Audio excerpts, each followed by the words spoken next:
to 98.1 Northwest FM. You're on CarTorque with Matty J. You just heard James with Man vs. Movies. Give his page a like on Facebook. Always good listening. But now for the next hour, you'll be chilling with me and Alan and Julian. How you going, guys? Good. Glad to be here as always. Yeah, very well. It's I think it's my second time, so it's exciting. Exciting times, Yeah. Julian. A few topics on tonight. We're gonna crack straight into it. We've got a real busy show, but more importantly, tonight's the tonight's the night for the meet. So it's the first official CarTorque car meet. We're having it at Sydney Road Kebab Box in Campbellfield. So we'll be there at about 8:30. You can come chill with us, the guys in the studio, and ask questions about your car, show us your car, grab a kebab, HSP, or a hot dog in kebab wrap, as you guys think. Comes with cheese and tomato sauce. There you go. I don't know what the guys on the Halal Snack Pack Appreciation Society might call that haram or Don't worry, it's a dingo. halal. It's a halal hot dog or sausage. It's a haram dingo dish. But yeah, definitely come down. I'll mention it again towards the end of the show. But yeah, tonight's the night for the meet. Let us know your thoughts on tonight's topics. Give us a call or send us a message, I should say, on 044 7777 989. That's 044 7777 989. Let us know what you're thinking. Any car questions for all of us guys here in the studio? Be happy to answer them for you. Let's get straight into it. Some funny things happened to me like in the last couple of weeks. As you know, I got new wheels in my car on the F6, and you know what? I'm starting to regret buying such a niche market car because I've got to change the wheel nuts for it because the back wheels are a different offset. So they still fit on there and everything, but to make them look kind of right, I've got to change the wheel nuts. So I called Ford because I need to get the front wheel nuts for the back. Yep. Guess how much per wheel nut they want? Ooh, I'm gonna say $50. Close. $37.50 per wheel nut. So it's Who what? the hell's going to pay that for a wheel nut? How many wheel nuts do you need? Is it I 5 a need wheel? 8. Well, Wow. 2 are the lock nuts, so I don't need those. Okay. But Yep. yeah, so you can do the math. I refuse to pay that. I'm like that is just outrageously stupid. And what is it, the second time your car's done this to you? Or? Well, I'm finding out everything with for some reason that's got an FPV badge or FPV insignia is just like, for example, let's just charge you double the price or 3 times the price, or in this case of my rear bar, $4.5 grand. But let's not go there. That's what insurance companies are there for. Okay. Yeah, so word of warning to people who are buying a niche market car or something really odd and strange, be prepared to fork money out because when it bites you, it's going to bite you in the backside. And me thinking, it's just a Falcon, parts will be easy to come by. Yeah, I was very wrong. So yeah, a bit of trivia for you. Don't buy FPV wheel nuts because they're going to charge you $37.50 a wheel nut. So I'm just going to leave the ones that are on there.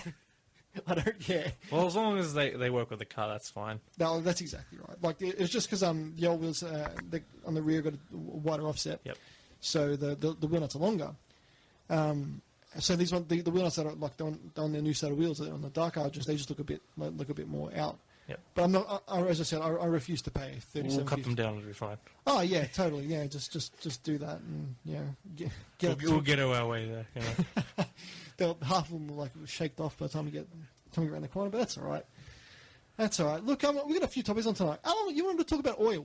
Yeah, I've been looking to possibly just self-service my car during the 6-month interval, and just let my mechanic do the 1 yearly service because I just like to get a bit more hands-on with my car. And the most important thing, I guess, when it comes to the service is the oil and the oil filter. Oil filter is relatively easy. There's usually just a few to choose from. But oils are a different story. And Very much so. yeah, and even the owner's manual itself, it's got 3 different options. It says it recommends 5W30, but you can also use, if you're in hotter climates like we are in Australia, we do get 40-degree days, 10W40 and 10W30 as well. So you've already got a range of 3 different viscosities to choose from.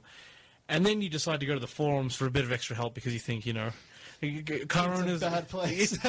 You've got people using, I think it's Rotella T6, which is for diesels. So they've got people using that in their cars.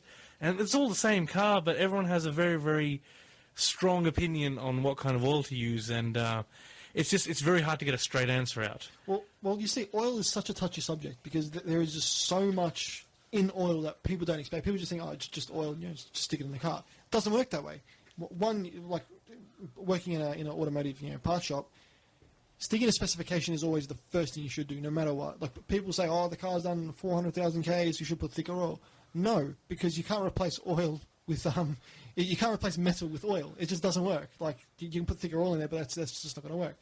So I get people come in and just buy the thickest oil for like brand new cars, and they're like, oh, it should be right. I'm like, no, it's not right. They're like, no, don't worry about it. And then later on down the track, they're in a bit of strife. So getting your oil selection right from the get-go is probably one of the hardest things to do. But once you get it right, you can at least you know what you're getting and go from there. But the other question I've always had is, you've got the more expensive brands like Mobil 1 or Royal Purple. Mm-hmm. Is it really worth it? A lot of people swear by it. I don't know, especially if I'm going to change it out in 6 months. Well, here's the thing. I like to spend good money on oil because I like to put good oil in my car and to ensure that everything will be fine. I'm a bit pedantic with my car. I change my oil in both my cars every 5,000 Ks. But I only do that, like, you don't have to. That's a bit too stupid, considering fully synthetic oils, they've got the chemicals in them to make them last a lot longer. Yep. But I just like to save my seals and everything. In regards to big brand oils, yes, they are good. Your Royal Purple, your Mobil 1 are fantastic oils. But having said that, you can get also a different company that their top spec oil are good as well. For example, in the F6, I use a Castrol Edge 10W60. Now, the Edge is like their top of the range fully synthetic oil, and to be honest with you, the car runs awesome on it. And I've had other oil. I've had some Penrite in there, a whole other range of stuff. And you know what? I haven't found the right oil until I tried that oil. So, yes, I found it worth, because the oil I'm buying is like $70 for a 5 litre. The Royal Purple option I was looking at was going to cost me $100. Yep. I'm like, I'm skipping out on $30 here and there, but having said that, it's still a good oil. And I'm finding that Royal Purple is a bit more expensive because it's harder to get, and two, not many people know about it. So that when they can charge it, they have to charge a bit more to keep the supply up. So you've got those options there. Yeah, because that's what I've been looking at. And with the fully synthetic, I was looking at Castrol Edge that's available for my car as well. I think I need about 5 litres.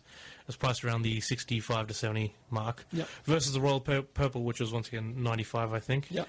And I'm still new to this, but I'm still of the belief that if you are changing it relatively frequently, you should be able to probably get away with something that doesn't cost $100. Yeah, I completely agree. Look, I've got mates that swear by Royal Purple, and like, I had a mate, he had an Evo, and the previous owner just ran on Royal Purple. He ran on Royal Purple and swore by it. He reckons the stuff is good enough to drink. You're like, don't do that at home, people.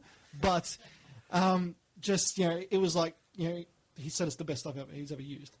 But having said that, you get on forums, people are going to have all different sorts of just ideas of what's good for them, what's not good for them.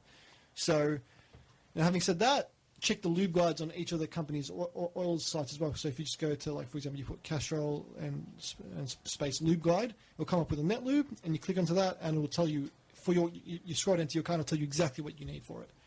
And it gives you recommendations. So if you're having trouble picking on oil, but you know what your manufacturer recommends, say, for example, if you want to choose a Shell or a Penrite or Nulon, whatever it is, go to their lube guides and check it. And once you do that, you can get a better grasp of what the companies are recommending. Yeah, I might actually give that a go. I think it'll be a lot more helpful than the forum fights, I think. Yes. Well, see, the things with forum fights is just everyone's got their own opinion on stuff. So, look, I love delving in forums, but you don't get answers properly. So I prefer to go to the source. And like, for example, when the reps come into to the place I work at, I have a chat to them, and I say to them, like, I had an issue with the F6 because they're on their in the F6 manual, it says specifically it takes a 1540, and I'm like, but in your lube guide for one of the things it says a zero W40. They're like, yeah, that can't be right. Then I'm like, well, that's what you're telling me and the people. But then they had the other option of like the 1060 and like the proper stuff that's made for it. Because on my first oil change, I put that what they recommended, and it started giving me lifter noise on startup because the oil was just too thin on startup. But on operating temperature, it was running mad. So it's a fine line with oil. You need to know what you're looking for. We'll continue this. This is a big topic. We'll continue this topic right after this. We're going to go to a short break. We're going to go to a song by, I can't remember saying the word, Fantagram. You Don't Get Me High Anymore. It's quite a cool little track, actually, this one. So we'll be right back after this. You're back on CarTorque 98.9 Northwest FM. Time is now 17 past 7. We've still got a lot to go, a lot to cover in the show. Back on oils. Julian is a big fan of oil. Love my oil. Yeah. What type of oil do you use, Julian? So you're laughing because you know what's coming. Like personally today, like I've been using the extra virgin olive oil. Oh, yeah. Yeah, It's good oil. it's recommended. It's good. It's good, yeah. I do swing by the canola every now and then. So yeah, no, and vegetable. I was going to say that I kind of like the vegetable oil, though. Yeah, vegetable. Yeah. Sometimes I like to grease myself up a little bit. Well, that's You I know. don't go to the coconut oil variety? Or? No, I don't like coconut oil. I just got that good thickness, that nice viscosity you Yeah. need. But you can never be sure. 10W40 coconut oil. Yeah, no, it doesn't work well for the car though. I've learnt that the hard way. But, yeah, anyway. Yeah, so he's put it into his Mazda. That's my 6 2 and bits, so... He's leave 2 it to you cents. guys. He's 2 Yeah. cents. On the topic of oils, though, oil flushes. You pro or against? I'm on the fence because it depends, right? Like, for example, I know, like, reading the Ford documents from when my car was serviced at Ford, inverted commas, Ford servicing. On the sheet of the work they did, they say, run oil flush in the car. So they were doing like oil flushes every service. But I don't see a point because, like for example, if you're doing regular oil changes, your oil's not going to get sludged up. Your oil's not going to really get bad. You can just change it. Just change it, yeah. So if it hasn't been changed in a long time, like, well, here's the catch: if it hasn't been changed in a long time, it's going to get to all the sludge, yeah. But then if it's not cleaned out properly, the sludge is going to get caught up on all the arteries of the engine again. So it's pretty much going to get no kind of point. It might actually cause more problems. Exactly if right. you break off a piece and get it stuck somewhere. Yeah, my next door neighbour bought a work van, and it was an old highest, POS basically, and he's like to me, I'm thinking about doing an oil flush, and then like I spoke to him like a week later. I'm like, did you do the service? He's like, yeah, but I didn't do the oil flush. I'm like, why? He's like, I took the rocker cover gasket off. And there's a little bit of sludge in there, and he's like, I just didn't want to damage. Like, it's running fine as it is with the oil change, so he just left it. So, I'm kind of on the fence with the oil flush. Like, it's good to do, don't get me wrong, but on the same token, I don't find it necessary if you're doing a service every on your regular services on the amount of Ks. So, and don't quote me on like a 5,000 K service every service. Like you don't have to do that. Most intervals from new cars like 10 to 15 anyway, so you'd get away with that. I'm just a bit pedantic and stupid, so that's probably what. Yeah, Julian agrees. He's nodding his head. In the studio. Taking care of your car isn't stupid, in my opinion.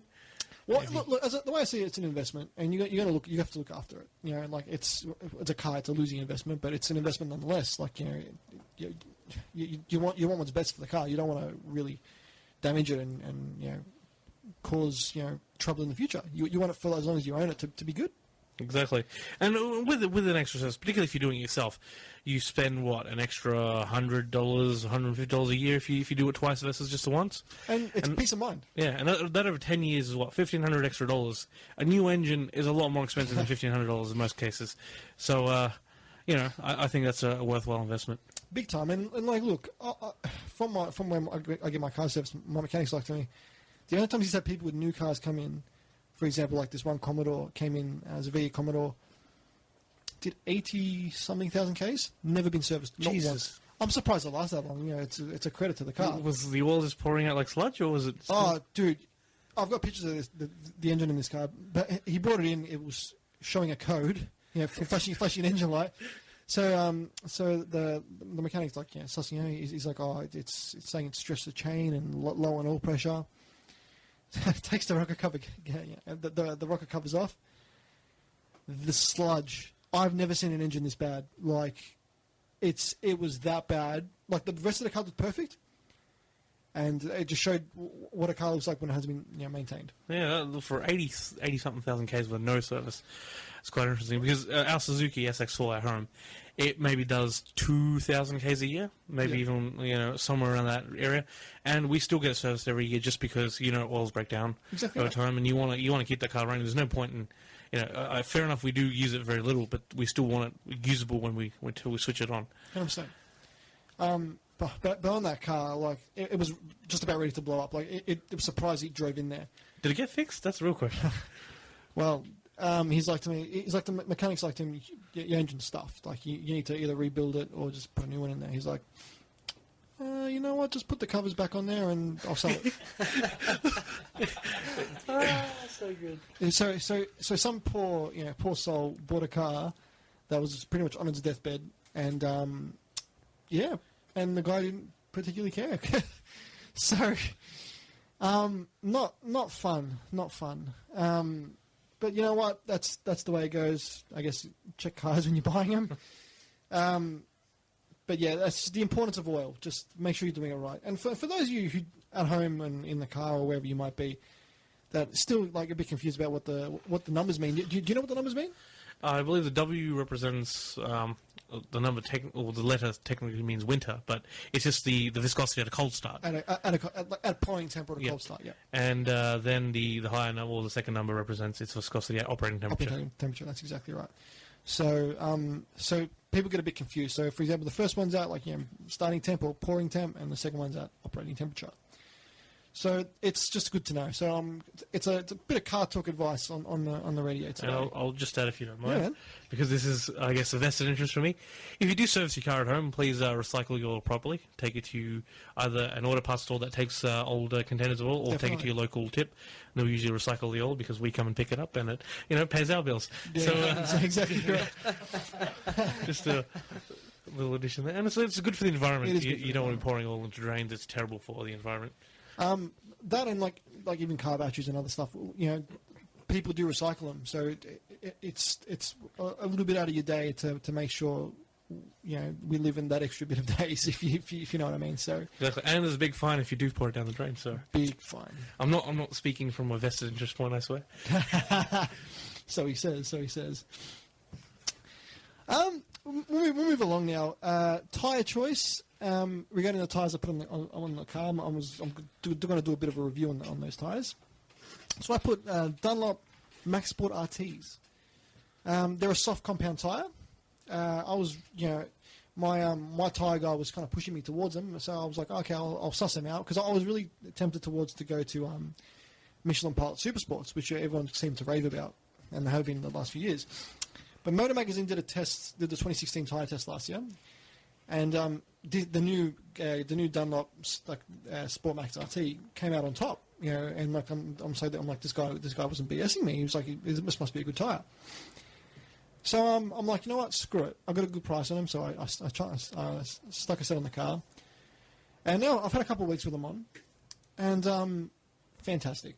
Absolutely, I've changed the car tenfold. Like before, with the reses I had on there, first gear launches, I wouldn't get traction. I'd just spin. Second gear, kick out and still spin.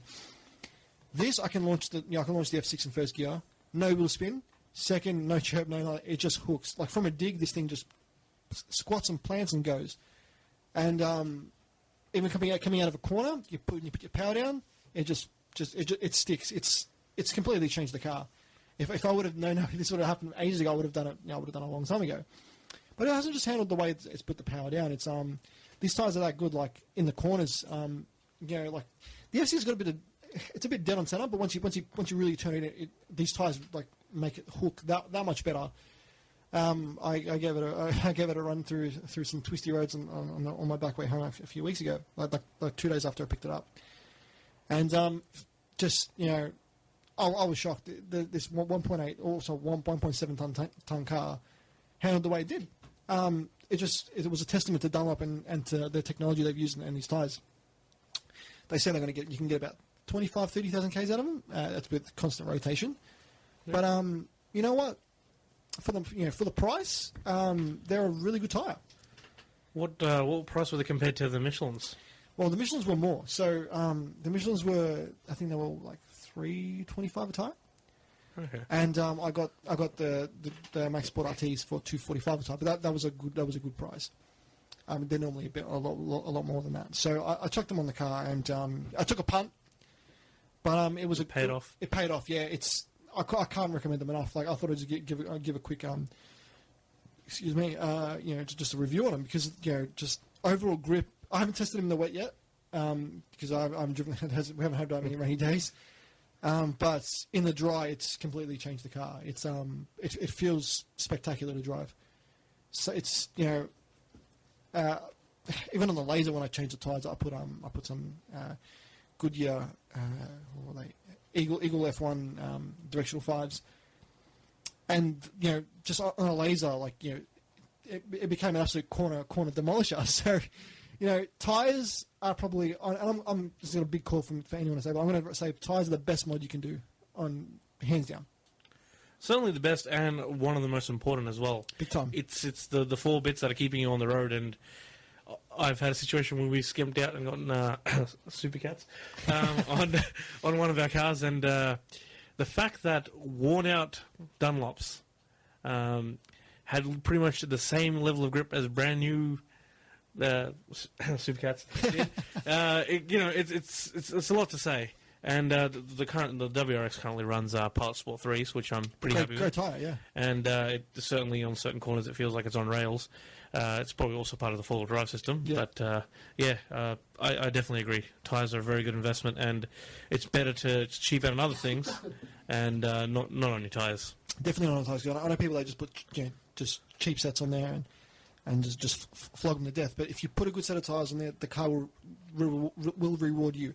And also, you know what? Tyres make such a difference in braking. People don't realise, your brakes will do the work. Tyres do most of the work because they're what's hooking into the ground to stop you.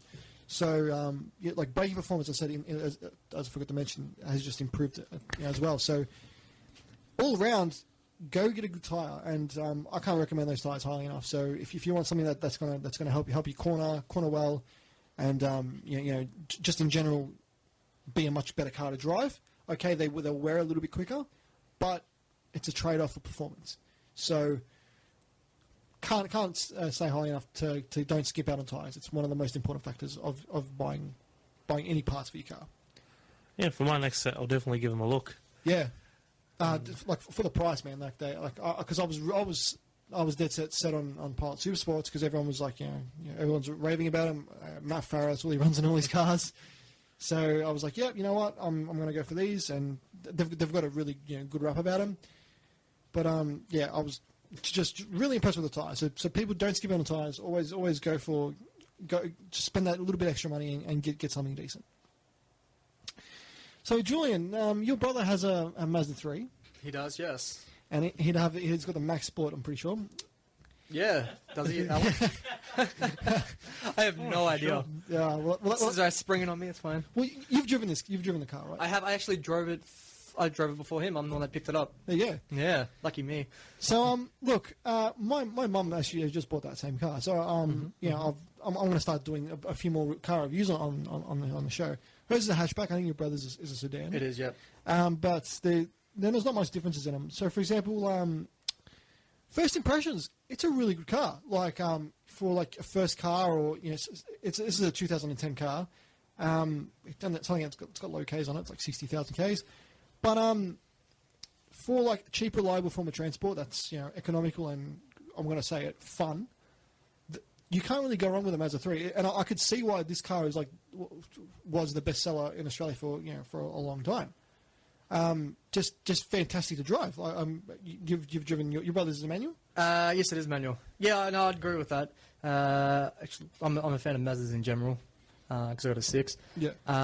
But the 3, I don't know a whole lot about cars. It's all right to drive. I enjoyed it.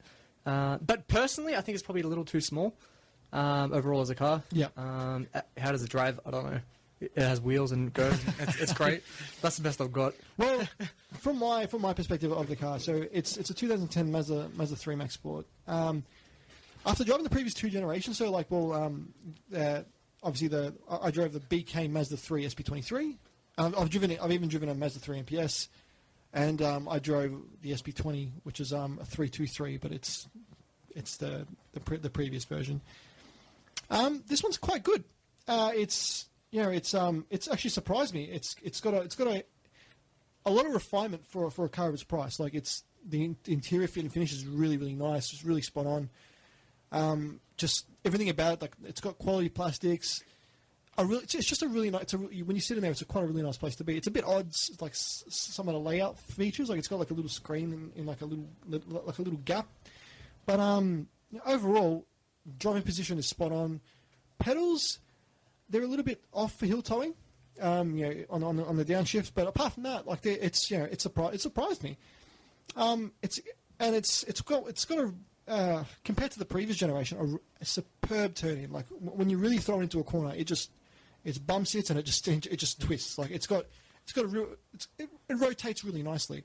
Something you don't get in cars of that price range. So if you really want something that's cheap and fun, I was speaking to Nathan about it last week because he's looking at a car. Mazda 3s are just a fantastic way to go.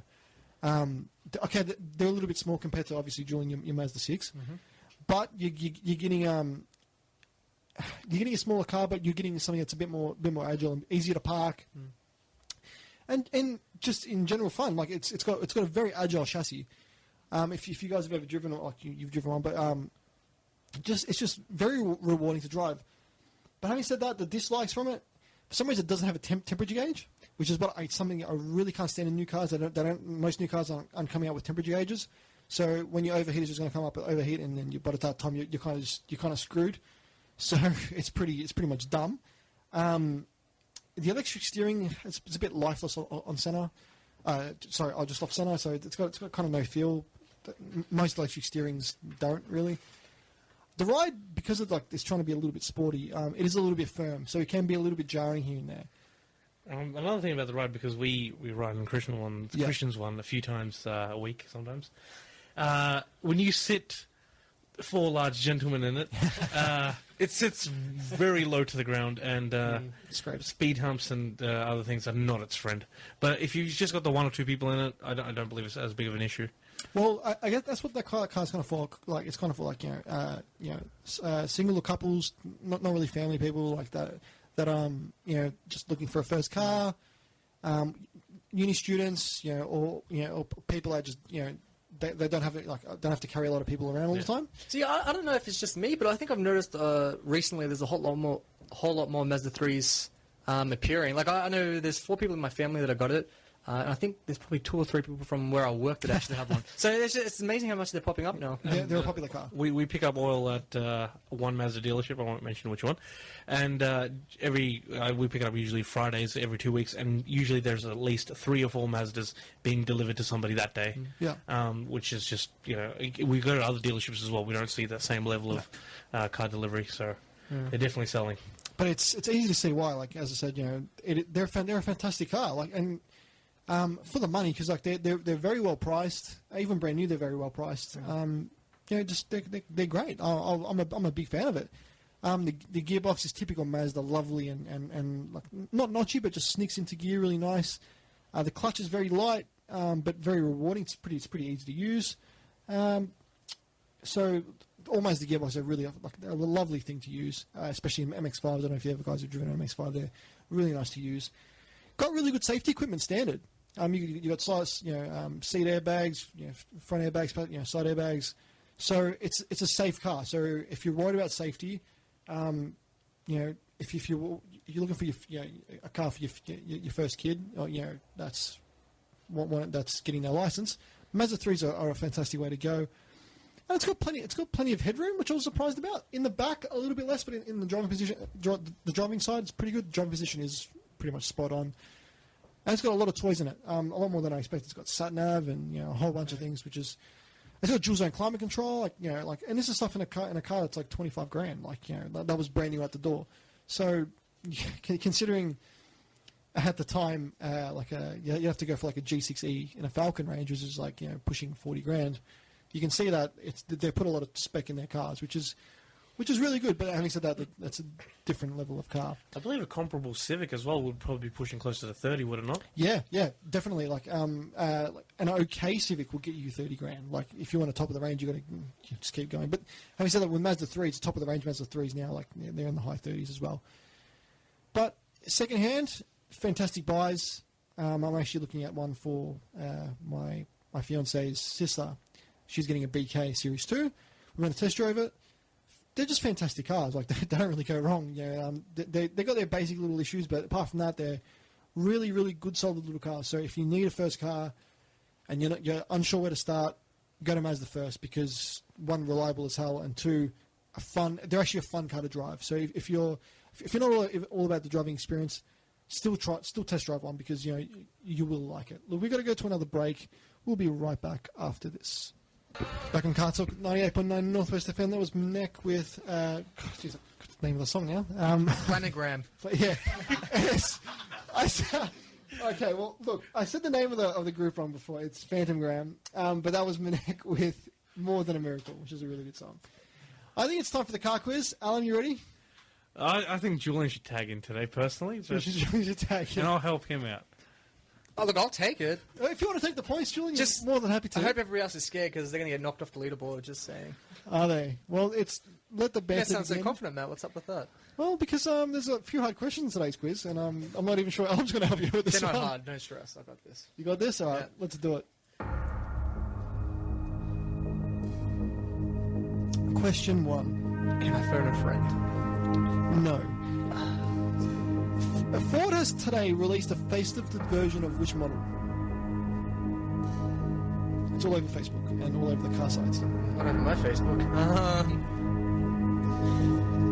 Is it the Mondeo? No. That was Wait, me. is it the Falcon? No. Is it the Commodore? No.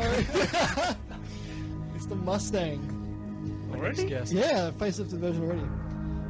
Question 2. Look, you guys can work together on this. All right? Oh, thank God. Whew. Question 2. The Sagaris was made by which car company? Can we have country of origin, please? Well, I can't give it to you because that's the next question.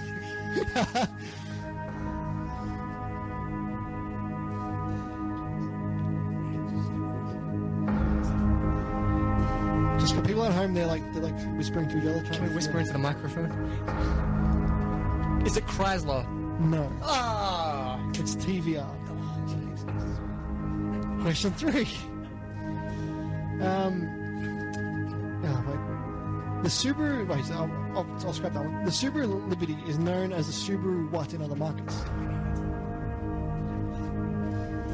Legacy. Yeah, it is. Oh! Yes. I totally didn't tell Julian that one. He's got a round of applause to the studio audience. That's hilarious. Question 4. The Saab 92X was based on what car? Is it the Subaru WRX? That is correct. I totally didn't tell that one either. Question 5. The EJ series of engines are made by what company? Let's see.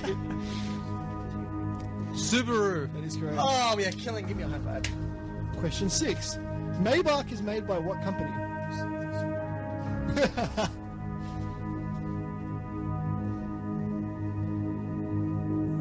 There's always one that ruins it for the team. The tension is building. Put it this way, Julian, you're doing alright. If you get everything right, you'll be on top of the leaderboard, equal with Luke. Wow, how good am I? Oof. But you can't get any wrong from here, alright?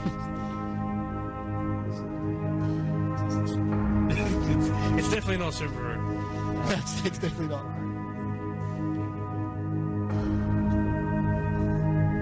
Crazy. It's definitely a great look. Why's Can we everyone pass that laughing? question for now? We can pass that for now, yes. Question 7. True or false? HSV released the LSA engine version of the Maloo. True. Hey, he didn't even get up for that one. That is true. I know that. Do you? Question 8. The Honda Caprice was exported to the US to be used as a what? A car. Besides it being used as a car.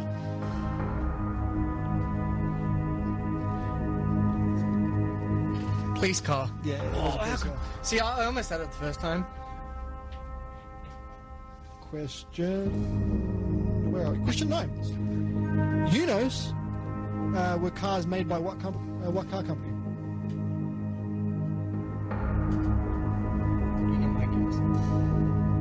I'll give you a hint. There were a company we were talking about before. They were like, not in the quiz, just like in general topics before. Is it Mazda? It is Mazda. Wow, I'm good. So where am I at in regards to the leaderboard possibilities? Just relax, I'm relax. excited. Question 10. Holden announced its closing date. What month will it be in? I'm not Is it gonna- this year? It is this year. It's not January. Well, no. Just make... Neither? Yeah, I guess. September. August. No, October. December. Question. Where are we? Now, the one we skipped on Maybach. Question 6. Maybach is made by what car company? I feel like Maybach was a car company before. It was, but they kind of joined, they were bought by this car company, and now this car company, it's their top of the range vehicles. It's like their most exclusive cars. I'm trying to think of... There's a guy on YouTube that he reviewed a Maybach a while ago. They look very similar to what they're based on. Mercedes-Benz? It is a Mercedes-Benz. Is it a Merc? 1, 2, 3, 4, 5, 6, 7. 7 out of 10, Julian and Alan. That's not bad. Look, I'll take that. I'll give that credit to Julian. He carried the team there. Okay, the team Oh, did. can you put my name? Don't worry about Alan's. Alright, Yeah. so Julian only. Yep, that's Julian. Hey! Leave. That was the car quiz. So not bad, Julian, even though you got help from Alan. Yeah, you did it all yourself, man. You did it all yourself. Well, that was the car quiz. But some of the hard questions in there. Especially, I was surprised you knew about the Subaru, the Saab 92X, because that was a question I was expecting no one to get. The only reason I know about it is because a YouTube video involving changing speakers on it. It says a Subaru WRX, but the guy had a Saab 92X, so Yep. I figured out they were shared cars. Saab did weird things towards the end of their life. They were like, because they were bought out by GM, Yeah. and to cut costs, they were pretty much basing all their cars of General Motors products. So there was like an LS powered SUV. There was a Saab. Sounds like fun. They went good apparently, but Saab is no longer for various reasons. But so that's a bit of trivia for you guys. So if you've never seen or heard of a 92X, look it up. It looks pretty much exactly like a Subaru WRX wagon. It is just with the different front end and rear end, but apart from that, it's exactly the same. Same underpinnings. I think there's like minor differences here and there. But yeah, no, there's some hard questions in there. But again, TVR is a British car company. They made some really cool cars. They just do sports cars. They call them quite unreliable sports cars because they're British, but they're sports cars nonetheless. So tonight, right after this, so around 8:30 is the car meet. Again, we're meeting at Kebab Box on Sydney Road. Come down, get a kebab, whatever you like, and I'll be there. You guys are going to be there? Yeah, No, I'm leaving. You're leaving? All right. Well, he's going to take his 7 out of 10 on a run. And the studio audience is going to be there as well. So it's for the car community. Just a quick heads up and some housekeeping rules. Do not hoon. Do not drive like an idiot there because it is a very controlled area. 2, there's a lot of people around. And 3, we don't want to wreck for car enthusiasts in general. We're just there to enjoy and appraise each other's cars and to meet up and have a chat. And eat kebabs. And eat kebabs, Very yes. important. That's the most important part of the topic. But just like because it's one, it is dangerous. If you're going to drive like an idiot, don't show up because most events they report plates to the police. So we're trying to make events happen for the car community. And not get the car community always looked down upon and be on shows like A Current Affair with people saying... With sped up footage. But, yeah. We're not making any allegations. No, not at all. So please, if you don't want to be on ACA... Tonight? Yeah, It's been a dream. If you want to be on there, Julian, by all means. We'll get you on the bad tenant/bad landlord kind That'll of... 60 yes. minutes. We'll see. Yeah. 60 minutes. By all means, come down, grab a kebab, and I'll be happy to hear from you. I'll probably bring the recorder down, and we'll record some footage and probably play during the week. And if Matt will be signing autographs and taking photos, so Signing autographs, That's yeah. up to you. $5 per photograph. Yeah, and We're still figuring out the fees. fees, yeah, and I think a famous wrestler might be there as well, but yeah. who? John Cena? No. No, you won't see him. Don't worry about it. He will be there. John Cena will definitely be there. It's all good. Look, we're going to get to our last song of the night. We're going to, where is it? Our latest song. We're going to Tease, Spending Your Heart. You're back on 98.9 Northwest FM. That was Tease with Spending Your Love. Good track. so we're pretty much out of time for tonight. Hopefully you'll see you guys down at the meet. Remember, strict rules, no hooning, no stupid behaviour that'll get the event shut down or cause, obviously, enforcement to come down. We just want to have a an enjoyable time and eat a kebab and just chill with some nice cars. And no Today Tonight or Current Affair reporters, please. Please. And also, John Cena will not be there. Just to make sure. Yeah, We'll see. So that's it for tonight. Keep it locked here on 98.9 Northwest FM. We've got some other great shows coming on later tonight, Biohacker and all that. Thursday night we've got the Thursday Waffle with Fitzy and Dr. Rock. Always good listening. Always good for dad jokes and just general laugh. General laugh, and they play some good music. And his show on the Monday night as well. Dr. Rock's For Your Pleasure, which is really good listening. He talks about lots of events and things that are happening around, and play some good music from all eras, which is really good listening. And right before my show next week on a Tuesday night at 6 p.m, it's James' show. Give James a quick plug with Man vs Movies, 6 p.m. Always good listening. Keep in touch on his Facebook page and on my Facebook page. It's CarTorque, TORQUE, with Matty J. If you've missed any of our episodes previously, we've got a podcast up on Chat Engine. The podcast is on our Facebook page, so you can get the link from there. Go back, and we've got over 20 episodes now, so hopefully we can get for the next 20. But last of all, I'd like to thank you guys for coming in. So thanks, Julian and Alan. It's always a pleasure. Yeah, no, you're welcome. Am I now? It was your pleasure. Julian. So he's our resident. What should we say? Dry humour specialist. Dry humour specialist. That's exactly right. Because you hate the dry humour. So we'll see you same time next week at 7 p.m. And in the meantime, just keep it locked down here on 98.9 Northwest FM. This has been CarTorque with Matty J. Take it easy.